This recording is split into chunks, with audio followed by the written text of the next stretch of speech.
Electronic media 'ਤੇ ਸਿੱਖ ਜਗਤ ਵਿੱਚ ਅੱਜ ਕੱਲ੍ਹ ਇੱਕ ਸ਼ਬਦ ਦੀ ਬਹੁਤ ਚਰਚਾ ਹੈ।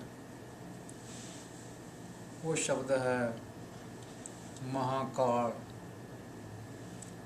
ਧੰਨ ਸ਼੍ਰੀ ਗੁਰੂ ਗ੍ਰੰਥ ਸਾਹਿਬ ਸੱਚੇ ਪਾਤਸ਼ਾਹ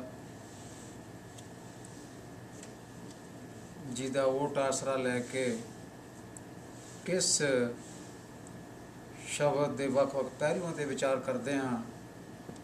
ਸ਼੍ਰੀ ਗੁਰੂ ਗ੍ਰੰਥ ਸਾਹਿਬ ਵਿੱਚ ਇਸ ਸ਼ਬਦ ਦੇ ਕੀ ਅਰਥ ਹਨ, ਕਿਸ ਸੰਦਰਭ ਵਿੱਚ ਇਹ ਸ਼ਬਦ ਵਰਤਿਆ ਗਿਆ ਹੈ,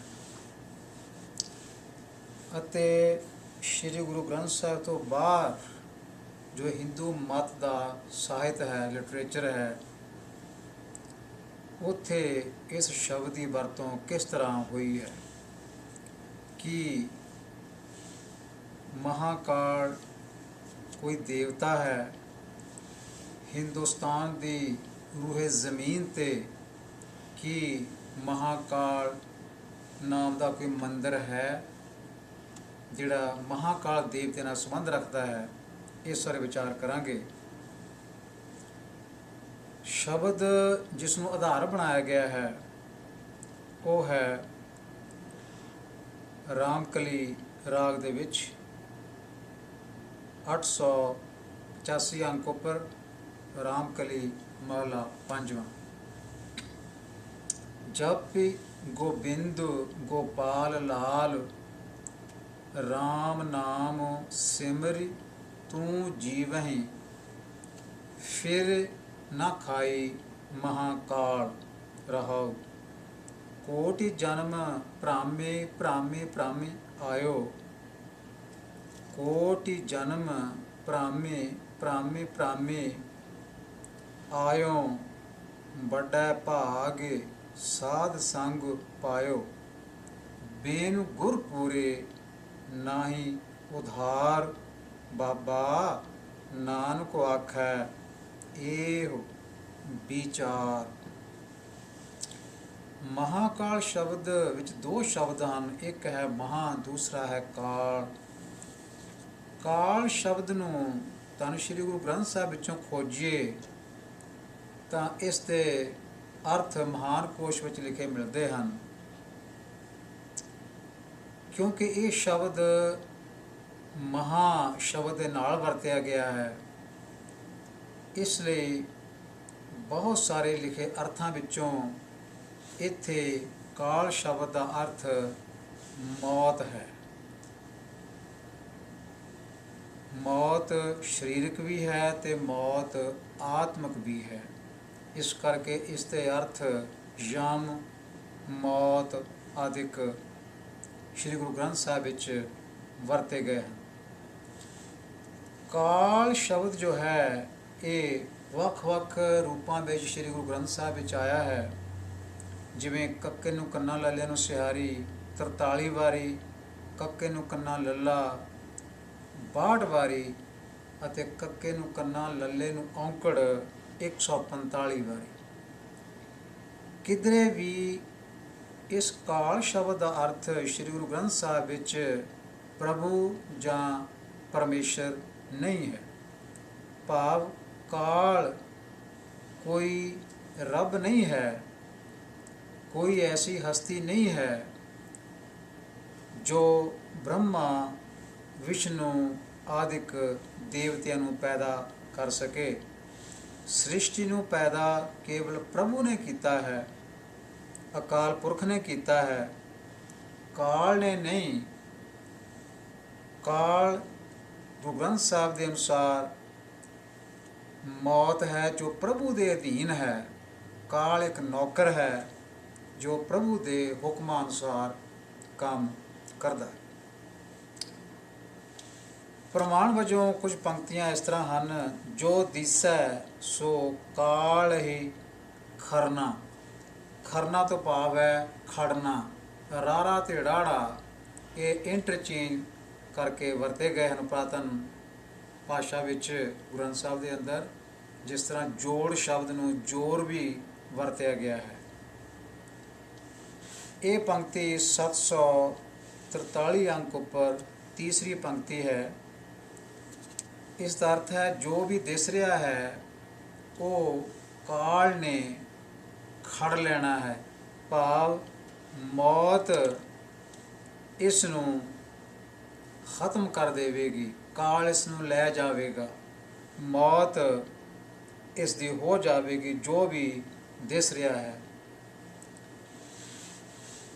ਅੰਕ 797 ਉੱਪਰ ਤੀਸਰੀ ਪੰਕਤੀ ਹੈ, ਨਾਨਕ ਭਾਗ ਹੋਵੇ ਜਿਸ ਮਸਤਕੇ ਕਾਲ ਹੀ ਮਾਰਿ ਬਿਦਾਰੇ। ਸਤਿਗੁਰੂ ਪਾਤਸ਼ਾਹ ਕਹਿੰਦੇ ਹਨ, ਹੇ ਨਾਨਕ, ਜਿਸ ਦੇ ਮੱਥੇ ਉੱਤੇ ਭਾਗ ਹੋਵੇ, ਭਾਵ ਚੰਗੀ ਕਿਸਮਤ ਲਿਖੀ ਹੋਈ ਹੋਵੇ, ਚੰਗੇ ਕਰਮਾਂ ਦਾ ਫਲ ਲਿਖਿਆ ਹੋਵੇ, ਉਹ ਜੀਵ ਕਾਲ ਹੀ ਮਾਰ ਬਿਦਾਰੇ, ਕਾਲ ਨੂੰ ਵੀ ਮਾਰ ਸੁੱਟਦਾ ਹੈ, ਭਾਵ ਆਤਮਕ ਮੌਤ ਨੂੰ ਵੀ ਕਾਬੂ ਕਰ ਲੈਂਦਾ ਹੈ। ਆਤਮਕ ਮੌਤੇ ਮਰਦਾ ਨਹੀਂ ਹੈ। ਸੋ ਕਾਲ ਦਾ ਮਤਲਬ ਅਸੀਂ ਦੇਖ ਰਹੇ ਹਾਂ ਮੌਤ ਜਾਂ ਆਤਮਕ ਮੌਤ ਆ ਰਿਹਾ ਹੈ। ਅੰਕ 723 ਉੱਪਰ 11ਵੀਂ ਪੰਕਤੀ ਹੈ, ਸਾ ਵੇਲਾ ਚਿਤ ਨ ਆਵੈ ਜਿਤ ਆਈ ਕਾਲ, ਜਿਤ ਆਈ ਕੰਟਕ ਕਾਲ ਗ੍ਰਸੈ।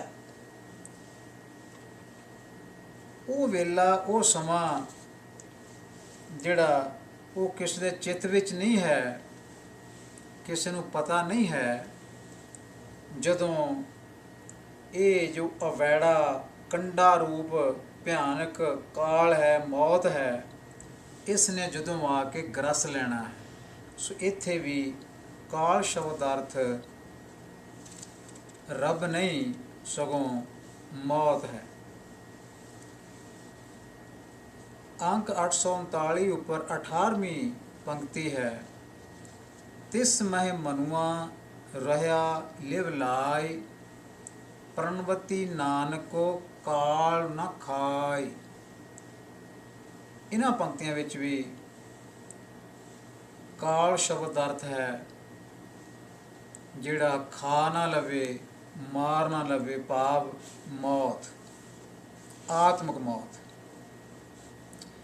ਜੋ ਵੀ ਲਿਵ ਲਾਉਂਦਾ ਹੈ ਈਸ਼ਵਰ ਦੇ ਨਾਲ, ਉਸ ਨੂੰ ਕਾਲ ਖਾਂਦਾ ਨਹੀਂ, ਭਾਵ ਉਸ ਨੂੰ ਆਤਮਕ ਮੌਤ ਖਾਂਦੀ ਨਹੀਂ, ਆਤਮਕ ਤੌਰ 'ਤੇ ਉਹ ਮਰਦਾ ਨਹੀਂ ਹੈ। ਅੰਕ 917 ਉੱਪਰ 13ਵੀਂ ਪੰਕਤੀ ਹੈ, ਪੰਚ ਦੂਤ ਤੁਧੋ ਵਸ਼ ਕੀਤੇ, ਕਾਲ ਕੰਟਕ ਮਾਰਿਆ। ਅਕਾਲ ਪੁਰਖ ਕਾਲ ਕੰਟਕ ਨੂੰ ਮਾਰ ਦਿੰਦਾ ਹੈ। ਇੱਥੇ ਕਾਲ ਕੰਟਕ ਦਾ ਮਤਲਬ ਹੈ ਮੌਤ ਦਾ ਭਿਆਨਕ ਡਰ। ਇਸ ਨੂੰ ਅਕਾਲ ਪੁਰਖ ਜਿਸ 'ਤੇ ਕਿਰਪਾ ਕਰਕੇ ਕਰੇ, ਉਸ ਦੇ ਅੰਦਰੋਂ ਆਤਮਕ, ਉਸ ਦੇ ਅੰਦਰੋਂ ਇਹ ਮੌਤ ਦਾ ਜੋ ਡਰ ਹੈ ਉਸ ਨੂੰ ਦੂਰ ਕਰ ਦਿੰਦਾ ਹੈ। ਉਸ ਦੇ ਵਸ਼ ਵਿੱਚ ਪੰਜੇ ਦੂਤ ਹੋ ਜਾਂਦੇ ਹਨ, ਉਸ ਦਾ ਮੌਤ ਦਾ ਡਰ ਖਤਮ ਹੋ ਜਾਂਦਾ ਹੈ। ਇੱਥੇ ਮੌਤ ਜਿਹੜੀ ਹੈ ਇਹ ਸਰੀਰਕ ਮੌਤ ਹੈ, ਇਸ ਦਾ ਡਰ ਖਤਮ ਹੋ ਜਾਂਦਾ ਹੈ। ਭਾਈ ਤਾਰੂ ਸਿੰਘ ਜੀ, ਭਾਈ ਮਨੀ ਸਿੰਘ ਜੀ ਆਦਿ ਜੋ ਸ਼ਹੀਦ ਹੋਏ ਹਨ, ਉਹਨਾਂ 'ਤੇ ਕਿਰਪਾ ਸੀ, ਉਹਨਾਂ ਦੇ ਅੰਦਰੋਂ ਮੌਤ ਦਾ ਡਰ ਖਤਮ ਹੋ ਚੁੱਕਾ ਸੀ। ਸੋ ਕਾਲ ਦਾ ਮਤਲਬ ਇੱਥੇ ਪ੍ਰਭੂ, ਈਸ਼ਵਰ ਜਾਂ ਰੱਬ ਨਹੀਂ, ਮੌਤ ਹੈ। ਅੰਕ 923 ਉੱਪਰ 7ਵੀਂ ਪੰਕਤੀ ਹੈ, ਅੰਤ ਚਲਦਿਆਂ ਹੋਈ ਬੇਲੀ, ਜਮਦੂਤ ਕਾਲ ਨਿਖੰਜਨੋ। ਅੰਤ ਚਲਦਿਆਂ ਹੋਈ ਬੇਲੀ, ਪ੍ਰਭੂ ਦਾ ਨਾਮ ਚਲਦਿਆਂ ਵੀ ਬੇਲੀ ਬਣਦਾ ਹੈ, ਸੰਸਾਰ ਤੋਂ ਜਾਣ ਲੱਗਿਆਂ ਵੀ ਇਹ ਮਿੱਤਰ ਹੁੰਦਾ ਹੈ। ਤੇ ਪ੍ਰਭੂ ਦਾ ਨਾਮ ਜੋ ਹੈ ਜਮਦੂਤਾਂ ਨੂੰ, ਕਾਲ ਨੂੰ ਨਾਸ਼ ਕਰਨ ਵਾਲਾ ਹੈ। ਨਿਖੰਜਨੋਂ ਨਾਸ਼ ਕਰਨ ਵਾਲਾ, ਜਮਦੂਤ ਜਮਦੂਤਾਂ ਨੂੰ, ਕਾਲ ਕਾਲ ਨੂੰ, ਭਾਵ ਮੌਤ ਨੂੰ ਨਾਸ਼ ਕਰਨ ਵਾਲਾ ਹੈ। ਮੌਤ ਦਾ ਡਰ ਨਾਸ਼ ਕਰਨ ਵਾਲਾ ਹੈ ਪ੍ਰਭੂ ਦਾ ਨਾਮ। ਮੌਤ ਤੋਂ ਜੀਵ ਥਰ ਥਰ ਕੇ ਕੰਬਦਾ ਨਹੀਂ, ਈਸ਼ਵਰ ਦੀ ਕਿਰਪਾ ਹੋਵੇ ਸੋ ਕਾਲ ਦਾ ਅਰਥ ਮੌਤ। ਅੱਗੇ ਦੋ ਪ੍ਰਮਾਣ ਹਨ ਜਿਨ੍ਹਾਂ ਵਿੱਚ ਕਾਲ ਦੇ ਨਾਲ ਅਕਾਲ ਸ਼ਬਦ ਹੀ ਵਰਤਿਆ ਗਿਆ ਹੈ, ਲੱਲੇ ਨੂੰ ਔਂਕੜ ਵਾਲਾ। ਐੜਾ ਕੱਕੇ ਨੂੰ ਕੰਨਾ, ਲੱਲਾ ਅੱਖਰ ਨੂੰ ਔਂਕੜ। ਇਹ ਸ਼ਬਦ ਕੇਵਲ 2 ਵਾਰ ਸ੍ਰੀ ਗੁਰੂ ਗ੍ਰੰਥ ਸਾਹਿਬ ਵਿੱਚ ਆਇਆ ਹੈ। ਪਹਿਲੀ ਵਾਰੀ ਇਹ ਹੈ 1079 ਅੰਕ ਉੱਪਰ 8ਵੀਂ ਪੰਕਤੀ ਵਿੱਚ, ਸਿਮਰੈ ਕਾਲ ਅਕਾਲ ਸੁਚ ਸੋਚਾ। ਸਿਮਰੈ ਦਾ ਅਰਥ ਪ੍ਰਕਰਣ ਦੇ ਮੁਤਾਬਕ ਇੱਥੇ ਹੁਕਮ ਵਿੱਚ ਚੱਲਣਾ ਹੈ। ਭਾਵੇਂ ਇਸ ਦਾ ਅਰਥ ਯਾਦ ਕਰਨਾ ਹੁੰਦਾ ਹੈ, ਪਰ ਕਿਉਂਕਿ ਧਰਤੀ ਵੀ ਸਿਮਰ ਰਹੀ ਹੈ, ਹਵਾ ਵੀ ਸਿਮਰ ਰਹੀ ਹੈ। ਕਿਵੇਂ ਸਿਮਰ ਰਹੀ ਹੈ? ਅਕਾਲ ਪੁਰਖ ਦਾ ਹੁਕਮ ਮੰਨ ਕੇ ਹੁਕਮ ਵਿੱਚ ਚੱਲਣਾ ਹੀ ਸਿਮਰਨਾ ਹੈ। ਸੋ ਇਸ ਤਰ੍ਹਾਂ ਇੱਥੇ ਅਰਥ ਹਨ, ਸਿਮਰੈ ਕਾਲ ਅਕਾਲ। ਕਾਲ ਤੋਂ ਭਾਵ ਹੈ ਮੌਤ। ਇਹ ਅਕਾਲ ਪੁਰਖ ਦੇ ਹੁਕਮ ਵਿੱਚ ਹੈ। ਇਸ ਦਾ ਅਰਥ ਹੈ ਕਾਲ ਰੱਬ ਨਹੀਂ, ਕਾਲ ਅਕਾਲ ਪੁਰਖ ਨਹੀਂ। ਕਾਲ ਦਾ ਅਰਥ ਹੈ ਮੌਤ, ਜਿਹੜੀ ਅਕਾਲ ਪੁਰਖ ਦੇ ਹੁਕਮ ਵਿੱਚ ਹੁੰਦੀ ਹੈ। ਕਾਲ ਅਕਾਲ, ਅਕਾਲ ਤੋਂ ਭਾਵ ਹੈ ਕਾਲ ਦਾ ਉਲਟ। ਜੇ ਕਾਲ ਦਾ ਅਰਥ ਮੌਤ ਹੈ ਤਾਂ ਅਕਾਲ ਦਾ ਅਰਥ ਹੈ ਜਨਮ, ਕਿਉਂਕਿ ਦੋਵੇਂ ਇੱਕ ਦੂਜੇ ਦੇ ਉਲਟ ਹਨ, ਆਪੋਜ਼ਿਟ ਹਨ। ਸੋ ਇਸ ਪੰਕਤੀ ਵਿੱਚ ਜਨਮ ਤੇ ਮੌਤ ਇਹਦੇ ਵਾਸਤੇ ਸ਼ਬਦ ਆਏ ਹਨ, ਅਕਾਲ ਤੇ ਕਾਲ, ਜਨਮ ਤੇ ਮਰਨ। ਇਹ ਅਕਾਲ ਪੁਰਖ ਦੇ ਹੁਕਮ ਵਿੱਚ ਹੋ ਰਹੇ ਹਨ। ਜਨਮ ਹੋ ਰਿਹਾ ਹੈ, ਮੌਤ ਹੋ ਰਹੀ ਹੈ। ਸੁਚ ਸੋਚਾ, ਸਰੀਰਕ ਕਿਰਿਆਵਾਂ ਦਾ ਸੋਧਣਾ, ਇਹ ਅਕਾਲ ਪੁਰਖ ਦੇ ਹੁਕਮ ਵਿੱਚ ਹੀ ਹੋ ਰਿਹਾ ਹੈ। ਸੋ ਕਾਲ ਵੱਡਾ ਨਹੀਂ, ਅਕਾਲ ਪੁਰਖ ਭਾਵ ਪ੍ਰਭੂ ਪਰਮੇਸ਼ਰ ਉਹ ਵੱਡਾ ਹੈ, ਕਿਉਂਕਿ ਉਸ ਨੂੰ ਇਹ ਕਾਲ ਵੀ ਸਿਮਰ ਰਿਹਾ ਹੈ, ਕਾਲ ਵੀ ਉਸ ਦੇ ਹੁਕਮ ਵਿੱਚ ਚੱਲ ਰਿਹਾ ਹੈ। ਕਾਲ ਦਾ ਮਤਲਬ ਮੌਤ। ਦੂਸਰੀ ਪੰਕਤੀ ਜਿਸ ਵਿੱਚ ਕਾਲ ਦੇ ਨਾਲ ਅਕਾਲ ਸ਼ਬਦ ਵਰਤਿਆ ਗਿਆ ਹੈ ਉਹ ਹੈ 1104 ਅੰਕ ਉੱਪਰ 7ਵੀਂ ਪੰਕਤੀ ਹੈ, ਕਾਲ ਅਕਾਲ ਖਸਮ ਕਾ ਕੀਨਾ, ਇਹੋ ਪਰਪੰਚ ਵਧਾਵਨ। ਇੱਥੇ ਸਤਿਗੁਰੂ ਪਾਤਸ਼ਾਹ ਕਹਿੰਦੇ ਹਨ, ਖਸਮ ਕਾ ਕੀਨਾ, ਖਸਮ ਤੋਂ ਭਾਵ ਹੈ ਰੱਬ, ਪ੍ਰਭੂ ਪਰਮੇਸ਼ਰ ਮਾਲਿਕ, ਉਸ ਦਾ ਕੀਤਾ ਹੋਇਆ ਹੈ। ਕੌਣ? ਕਾਲ। ਕਿਹੜਾ ਕਾਲ? ਜਿਹੜਾ ਅਕਾਲ ਹੈ। ਅਕਾਲ ਤੋਂ ਭਾਵ ਹੈ ਜਿਹੜਾ ਸਮੇਂ ਨੂੰ ਪੁੱਛਦਾ ਨਹੀਂ, ਆਉਣ ਲੱਗਾ। ਮੌਤ ਸਮੇਂ ਨੂੰ ਆਉਣ ਲੱਗੀ ਪੁੱਛਦੀ ਨਹੀਂ ਵੀ ਇਹ ਰਾਤ ਹੈ ਜਾਂ ਦਿਨ ਹੈ, ਸਵੇਰਾ ਹੈ ਜਾਂ ਸ਼ਾਮ ਹੈ, ਕਿਹੜਾ ਸਮਾਂ ਹੈ। ਕਾਲ ਜਾਂ ਮੌਤ ਇਸ ਗੱਲ ਦੀ ਪਰਵਾਹ ਨਹੀਂ ਕਰਦੀ। ਇਹਦਾ ਮਤਲਬ ਕਾਲ ਜੋ ਅਵੈੜਾ ਹੈ, ਜੋ ਨਾ ਟਲਣ ਵਾਲਾ ਹੈ, ਜੋ ਨਾ ਟਲਣ ਵਾਲੀ ਮੌਤ ਹੈ, ਇਸ ਨੂੰ ਕਿਸ ਨੇ ਪੈਦਾ ਕੀਤਾ ਹੈ? ਖਸਮ ਕਾ ਕੀਨਾ। ਇਹ ਕਾਲ ਜੋ ਹੈ ਅਮੋੜ ਹੈ, ਨਾ ਟਲਣ ਵਾਲਾ ਹੈ। ਇਹ ਉਸ ਮਾਲਿਕ ਰੱਬ ਦਾ ਪੈਦਾ ਕੀਤਾ ਹੋਇਆ, ਅਤੇ ਇਹ ਜੋ ਪਰਪੰਚ ਵਧਾਵਨ, ਇਹ ਬੰਧਨ ਰੂਪ ਜੋ ਜਗਤ ਹੈ, ਇਹ ਵੀ ਉਸ ਮਾਲਿਕ ਅਕਾਲ ਪੁਰਖ ਦਾ ਪੈਦਾ ਕੀਤਾ ਹੋਇਆ ਹੈ। ਸੋ ਇਸ ਤਰ੍ਹਾਂ ਦੇਖੀਏ, ਅਕਾਲੂ ਸ਼ਬਦ ਲੱਲੇ ਨੂੰ ਔਂਕੜ ਨਾਲ ਕੇਵਲ 2 ਵਾਰੀ, ਅਕਾਲੀ ਸਿਹਾਰੀ ਨਾਲ ਲੱਲੇ ਨੂੰ 1 ਵਾਰੀ, ਅਤੇ ਅਕਾਲ ਲੱਲਾ ਮੁਕਤੇ ਨਾਲ ਇਹ 45 ਵਾਰੀ ਸ਼ਬਦ ਗੁਰੂ ਗ੍ਰੰਥ ਸਾਹਿਬ ਵਿੱਚ ਆਏ। ਹੁਣ ਦੇਖਦੇ ਹਾਂ ਕਾਲ ਦੇ ਨਾਲ ਜੋ ਸ਼ਬਦ ਵਰਤਿਆ ਗਿਆ ਹੈ, ਮਹਾਕਾਲ। ਮਹਾਕਾਲ ਹਿੰਦੁਸਤਾਨ ਦੀਆਂ ਪੁਰਾਤਨ ਪੁਸਤਕਾਂ ਵਿੱਚ, ਹਿੰਦੂ ਮਤ ਦੀਆਂ ਪੁਸਤਕਾਂ ਵਿੱਚ ਮਹਾਕਾਲ ਸ਼ਬਦ ਦਾ ਕੀ ਸਥਾਨ ਹੈ, ਇਸ ਦਾ ਕੀ ਅਰਥ ਹੈ। ਇੱਕ ਪੁਸਤਕ ਹੈ ਹਿੰਦੂ ਮਤ ਦੀ, ਸ਼ਿਵ ਮਹਾਪੁਰਾਣ। ਉਸ ਦਾ 35ਵਾਂ ਜੋ ਚੈਪਟਰ ਹੈ, 35ਵਾਂ ਅਧਿਆਏ, ਉਸ ਵਿੱਚ ਸ਼ਿਵ ਜੀ ਦੇ 1000 ਨਾਮ ਲਿਖੇ ਗਏ ਹਨ। ਉਸ ਦਾ ਨਾਮ ਹੈ ਸ਼ਿਵ ਸਹਸਰ ਨਾਮ ਮਾਲਾ। ਸਹਸ ਤੋਂ ਮਤਲਬ 1000 ਹੁੰਦਾ ਹੈ। ਹਜ਼ਾਰ ਨਾਵਾਂ ਵਿੱਚ ਇੱਕ ਨਾਂ ਜਿਹੜਾ ਹੈ ਉਹ ਮਹਾਕਾਲ ਵੀ ਲਿਖਿਆ ਗਿਆ ਹੈ। ਭਾਵ ਸ਼ਿਵ ਜੀ ਦਾ ਇੱਕ ਨਾਂ ਮਹਾਕਾਲ ਵੀ ਹੈ ਹਜ਼ਾਰ ਨਾਵਾਂ ਵਿੱਚੋਂ। ਹਿੰਦੁਸਤਾਨ ਦੇ ਵਿੱਚ, ਹਿੰਦੁਸਤਾਨ ਦੀ ਧਰਤੀ ਉੱਤੇ 12 ਐਸੇ ਮੰਦਿਰ ਹਨ ਜਿਹੜੇ ਸ਼ਿਵ ਜੀ ਦੇ 12 ਰੂਪਾਂ ਨਾਲ ਸੰਬੰਧ ਰੱਖਦੇ ਹਨ। ਇਹਨਾਂ ਰੂਪਾਂ ਨੂੰ ਕਿਹਾ ਗਿਆ ਹੈ ਜੋਤਿਰਲਿੰਗਮ, ਜੋਤਿਰਲਿੰਗ ਜਾਂ ਜੋਤਿਰਲਿੰਗਾ। ਇਹ 3 ਪ੍ਰਕਾਰ ਦੇ ਇਸ ਤਰ੍ਹਾਂ ਵੱਖ-ਵੱਖ ਨਾਂ ਹਨ: ਜੋਤਿਰਲਿੰਗਮ, ਜੋਤਿਰਲਿੰਗ, ਜੋਤਿਰਲਿੰਗਾ। ਇਹ ਸ਼ਿਵ ਜੀ ਦੇ ਜੋ 12 ਸਰੂਪ ਹਨ ਉਹਨਾਂ ਵਾਸਤੇ ਇਹ ਸ਼ਬਦ ਵਰਤਿਆ ਗਿਆ ਜੋਤਿਰਲਿੰਗਮ। ਤੇ ਜੋਤਿਰਲਿੰਗਮ ਦਾ ਅਰਥ ਹੈ ਇੱਕ ਮੰਦਰ ਜਿਸ ਵਿੱਚ ਸ਼ਿਵ ਜੀ ਦੀ ਜੋਤਿਰਲਿੰਗ ਦੇ ਰੂਪ ਵਿੱਚ ਪੂਜਾ ਕੀਤੀ ਜਾਂਦੀ ਹੈ। ਹਿੰਦੁਸਤਾਨ ਦੀ ਧਰਤੀ ਉੱਤੇ ਇਹ ਅੱਜ ਵੀ ਮੌਜੂਦ ਹਨ 12 ਮੰਦਰ। ਇਹ 12 ਮੰਦਰ ਇਸ ਤਰ੍ਹਾਂ ਹਨ: ਸੋਮਨਾਥ ਮੰਦਰ ਹੈ ਗੁਜਰਾਤ ਵਿੱਚ, ਮਲਿਕਾਰਜੁਨਾ ਇਹ ਆਂਧਰਾ ਪ੍ਰਦੇਸ਼ ਵਿੱਚ ਹੈ, ਮਹਾਕਾਲ ਮੰਦਰ ਮੱਧ ਪ੍ਰਦੇਸ਼ ਉਜੈਨ ਵਿੱਚ ਹੈ, ਓਮਕਾਰ ਮੰਦਰ ਮੱਧ ਪ੍ਰਦੇਸ਼ ਵਿੱਚ ਹੈ, ਕੇਦਾਰਨਾਥ ਦਾ ਮੰਦਰ ਹਿਮਾਲਯਸ ਵਿੱਚ, ਭੀਮ ਸ਼ੰਕਰ ਨਾਂ ਦਾ ਮੰਦਰ ਮਹਾਰਾਸ਼ਟਰ ਵਿੱਚ, ਵਿਸ਼ਵਨਾਥ ਜਾਂ ਇਸ ਨੂੰ ਕਾਂਸ਼ੀ ਵਿਸ਼ਵਨਾਥ ਮੰਦਰ ਵੀ ਕਿਹਾ ਜਾਂਦਾ ਹੈ, ਇਹ ਬਨਾਰਸ ਉੱਤਰ ਪ੍ਰਦੇਸ਼ ਵਿੱਚ ਹੈ, ਤਰਯੰਬਕੇਸ਼ਵਰ ਇਹ ਮਹਾਰਾਸ਼ਟਰ ਵਿੱਚ ਹੈ, ਵੈਦਿਆਨਾਥ ਝਾਰਖੰਡ ਵਿੱਚ ਹੈ, ਨਾਗੇਸ਼ਵਰ ਗੁਜਰਾਤ ਵਿੱਚ ਹੈ, ਰਾਮੇਸ਼ਵਰ ਤਾਮਿਲਨਾਡੂ ਵਿੱਚ ਅਤੇ ਗਰੀਸ਼ਨੇਸ਼ਵਰ ਇਹ ਮੰਦਰ ਮਹਾਰਾਸ਼ਟਰ ਵਿੱਚ। ਸੋ ਇਸ ਤਰ੍ਹਾਂ ਇਹ 12 ਮੰਦਰ ਹਨ ਜਿਨ੍ਹਾਂ ਵਿੱਚ ਮਹਾਕਾਲ ਨਾਂ ਦਾ ਵੀ ਇੱਕ ਮੰਦਰ ਹੈ। ਭਾਵ ਇਹ ਸ਼ਿਵ ਜੀ ਦਾ ਇੱਕ ਰੂਪ ਹੈ, ਇਹ ਦੇਵਤਾ ਹੈ। ਸ਼ਿਵ ਜੀ ਦੇ ਰੂਪਾਂ ਵਿੱਚ ਇੱਕ ਇਹ ਰੂਪ ਹੈ ਕਿਉਂਕਿ ਸ਼ਿਵ ਜੀ ਦੇਵਤਾ ਹਨ। ਸੋ ਮਹਾਕਾਲ ਇੱਕ ਦੇਵਤਾ ਹੈ। ਇਸ ਦੇਵਤੇ ਦਾ ਮੰਦਰ ਉਜੈਨ ਮੱਧ ਪ੍ਰਦੇਸ਼ ਵਿੱਚ ਹੈ। ਇਹਨਾਂ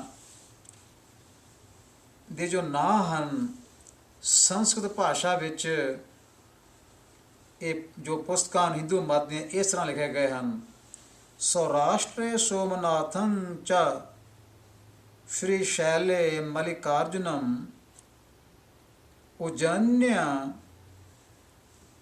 ਮਹਾਕਾਲ ਮੋਂਕਾਰ ਮਮਲੇਸ਼ਵਰਮ ਪ੍ਰਲਿਆ ਵੈਦਿਆਨਾਥੰ ਚ ਡਾਕਯन्य भीम शंकरम सेतुबंधे तुरामेशं नागेशं दारुकाबने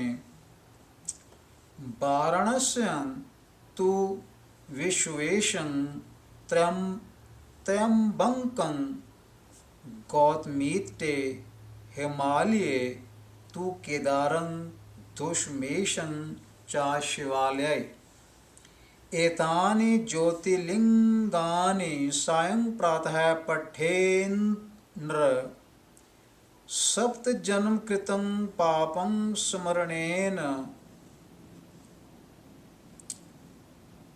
विनिश्यते एतेषां दर्शनादेव पातकं नैव तिष्ठति कर्मक्षयो अभेतस्य यस्य तुष्टो महेश्वरा द्वादश ज्योतिर्लिंगम स्तोत्रम।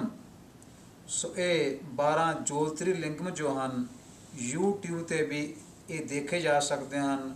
ਮੰਦਰਾਂ ਦੀਆਂ ਨਾਲ ਤਸਵੀਰਾਂ ਵੀ ਹਨ ਬਣਾਈਆਂ ਹੋਈਆਂ। 12 Jyotirlingam of Shiva on YouTube। Mahakal ਇਹ ਤਾਂ ਗੱਲ ਸਪਸ਼ਟ ਹੈ ਕਿ ਮਹਾਕਾਲ ਦਾ ਮੰਦਰ ਹੈ। ਇਹ ਸ਼ਿਵ ਜੀ ਦਾ ਇੱਕ ਜੋਤਿਰਲਿੰਗਮ ਹੈ ਨਾ ਮਹਾਕਾਲ ਇਸ ਦਾ ਮੰਦਰ ਹੈ। ਉੱਥੇ ਪੂਜਾ ਕੀਤੀ ਜਾਂਦੀ ਹੈ ਮਹਾਕਾਲ ਦੀ। ਸੋ ਇਹ ਕਹਾਣੀ ਪ੍ਰਚਲਿਤ ਹੈ ਮਹਾਕਾਲ ਦਾ ਸ਼ਿਸ਼ ਬਣਨ ਵਾਸਤੇ। ਜੋ ਮਹਾਕਾਲ ਦੀ ਪੂਜਾ ਕਰਦਾ ਹੈ ਉਹ ਉਸ ਦਾ ਪੁਜਾਰੀ ਕਿਵੇਂ ਬਣਾਇਆ ਜਾਂਦਾ ਹੈ, ਇਹ ਕਹਾਣੀ ਪ੍ਰਚਲਿਤ ਹੈ। ਰਾਜਾ ਸੁਮਤ ਸੈਨ ਦੀ ਲੜਕੀ ਦਾ ਨਾਂ ਸੀ ਰਾਨ ਖੰਭ ਕਲਾ। ਇਹ ਇੱਕ ਪੰਡਿਤ ਕੋਲੋਂ ਵਿੱਦਿਆ ਪੜ੍ਹਨ ਜਾਇਆ ਕਰਦੀ ਸੀ। ਇੱਕ ਦਿਨ ਸਮੇਂ ਤੋਂ ਪਹਿਲਾਂ ਆਪਣੇ ਉਸਤਾਦ ਕੋਲ ਪਹੁੰਚ ਗਈ ਤੇ ਕੀ ਦੇਖਦੀ ਹੈ ਕਿ ਪੰਡਿਤ ਜੀ ਸ਼ਾਲਗ੍ਰਾਮ ਦੀ ਪੂਜਾ ਕਰ ਰਹੇ ਹਨ। ਰਾਜਕੁਮਾਰੀ ਪੰਡਿਤ ਜੀ ਨੂੰ ਕਹਿੰਦੀ ਹੈ ਕਿ ਪੰਡਿਤ ਜੀ, ਪੱਥਰਾਂ ਵਿੱਚ ਪਰਮੇਸ਼ਰ ਨਹੀਂ ਹੁੰਦਾ, ਤੁਹਾਨੂੰ ਮਹਾਕਾਲ ਜੀ ਦਾ ਸ਼ਿਸ਼ ਬਣਨਾ ਚਾਹੀਦਾ ਹੈ। ਪੰਡਿਤ ਜੀ ਨਾ ਮੰਨੇ ਤੇ ਰਾਜਕੁਮਾਰੀ ਉਸ ਨੂੰ ਬਾਹਰ ਕਿਸੇ ਢੰਗ ਨਾਲ ਨਦੀ ਕੰਢੇ ਲੈ ਗਈ। ਕਹਾਣੀ ਕਹਿੰਦੀ ਹੈ ਪੰਡਿਤ ਜੀ ਦਾ ਹੱਥ ਫੜ ਕੇ ਉਸ ਨੂੰ ਨਦੀ ਵਿੱਚ ਗੋਤੇ ਦੇਣ ਲੱਗੀ ਅਤੇ ਨਾਲੇ ਉਸ ਨੂੰ ਕਹਿੰਦੀ ਹੈ ਕਿ ਉਹ ਰਾਜੇ ਅੱਗੇ ਸ਼ਿਕਾਇਤ ਵੀ ਕਰੇਗੀ ਕਿ ਪੰਡਿਤ ਜੀ ਨੇ ਉਸ ਨੂੰ ਹੱਥ ਪਾਇਆ ਹੈ, ਸੋ ਇਸ ਤਰ੍ਹਾਂ ਮੈਂ ਤੇਰੇ ਹੱਥ ਕਟਵਾ ਦਿਆਂਗੀ। ਪੰਡਿਤ ਜੀ ਡਰ ਗਏ ਤੇ ਡਰ ਕੇ ਪੰਡਿਤ ਜੀ ਮਹਾਕਾਲ ਦਾ ਪੁਜਾਰੀ ਬਣਨਾ ਮੰਨ ਜਾਂਦੇ ਹਨ। ਪੰਡਿਤ ਜੀ ਦੇ ਜੋ ਸ਼ਾਲਗ੍ਰਾਮ ਸਨ ਉਹ ਨਦੀ ਵਿੱਚ ਰੁੜ੍ਹ ਜਾਂਦੇ ਹਨ ਤੇ ਪੰਡਿਤ ਜੀ ਮਹਾਕਾਲ ਦੇ ਪੁਜਾਰੀ ਬਣ ਜਾਂਦੇ ਹਨ। ਕਿਵੇਂ ਬਣਦੇ ਹਨ? ਕਹਾਣੀ ਵਿੱਚ ਲਿਖਿਆ ਹੈ, ਇਹ ਛਾਲਸੋ ਮਿਸ਼ਰੈ ਛਲਾ, ਮਿਸ਼ਰ ਤੋਂ ਭਾਵ ਹੈ ਉਸ ਪੰਡਿਤ ਨੂੰ ਛਾਲ ਲਿਆ, ਪਾਹਨ ਦੈ ਬਹਾਏ, ਉਸਦੇ ਸ਼ਾਲਗ੍ਰਾਮ ਸੇ ਪੂਜਾ ਕਰਨ ਵਾਲੇ ਉਹ ਬਹਾਏ ਤੋਂ ਭਾਵ ਨਦੀ ਵਿੱਚ ਰੋੜ ਦਿੱਤੇ ਗਏ। ਮਹਾਕਾਲ ਕੋ ਸਿੱਖੇ ਕਰ ਮਦਰਾ ਭਾਂਗ ਪਿਲਾਏ, ਸੋ ਉਸ ਨੂੰ ਮਹਾਕਾਲ ਦਾ ਸਿੱਖ ਬਣਾਤਾ ਗਿਆ, ਸ਼ਿਸ਼ਯ ਬਣਾਤਾ ਗਿਆ, ਪੁਜਾਰੀ ਬਣਾਤਾ ਗਿਆ। ਤੇ ਕਿਸ ਤਰ੍ਹਾਂ ਬਣਾਇਆ ਗਿਆ? ਮਦਰਾ ਭਾਂਗ ਪਿਲਾਏ, ਮਤਲਬ ਭਾਵ ਹੈ ਸ਼ਰਾਬ ਤੇ ਭੰਗ ਉਸ ਨੂੰ ਪਿਲਾਈ ਗਈ। ਇਹ ਰੀਤੀ ਹੈ ਮਹਾਕਾਲ ਦਾ ਪੁਜਾਰੀ ਬਣਨ ਵਾਸਤੇ ਉਸ ਨੂੰ ਇਹ ਚੀਜ਼ਾਂ ਜਿਹੜੀਆਂ ਕਰਨੀਆਂ ਪੈਂਦੀਆਂ ਹਨ, ਸ਼ਰਾਬ ਤੇ ਭੰਗ ਦਾ ਸੇਵਨ ਉਸ ਨੂੰ ਕਰਨਾ ਪੈਂਦਾ ਹੈ। ਸੋ ਸ਼੍ਰੀ ਗੁਰੂ ਗ੍ਰੰਥ ਸਾਹਿਬ ਜੀ ਵਿੱਚ ਦੇਖੀਏ ਮਹਾਕਾਲ ਸ਼ਬਦ ਕਿਸ ਅਰਥ ਵਿੱਚ ਆਇਆ ਹੈ ਤੇ ਇਸ ਤੋਂ ਕੀ ਗਵਾਹੀ ਮਿਲਦੀ ਹੈ। ਸ਼ਬਦ ਹੈ ਜਪ ਗੋਬਿੰਦ ਗੋਪਾਲ ਲਾਲ। ਉਪਦੇਸ਼ ਹੈ ਕਿ ਜੀਵ ਸਿਮਰਨ ਕਰਿਆ ਕਰ, ਜਪਿਆ ਕਰ ਗੋਬਿੰਦ ਨੂੰ, ਗੋਪਾਲ ਨੂੰ, ਲਾਲ ਨੂੰ, ਈਸ਼ਵਰ ਨੂੰ, ਪ੍ਰਭੂ ਨੂੰ, ਰੱਬ ਨੂੰ। ਗੋਬਿੰਦ ਵੀ ਕਿਹਾ ਗਿਆ ਹੈ, ਗੋਪਾਲ ਵੀ ਕਿਹਾ ਗਿਆ ਹੈ, ਕੀਮਤੀ ਲਾਲ ਵੀ ਕਿਹਾ ਗਿਆ ਹੈ। ਉਸ ਦਾ ਸਿਮਰਨ ਕਰਿਆ ਕਰ। ਕਿਉਂ?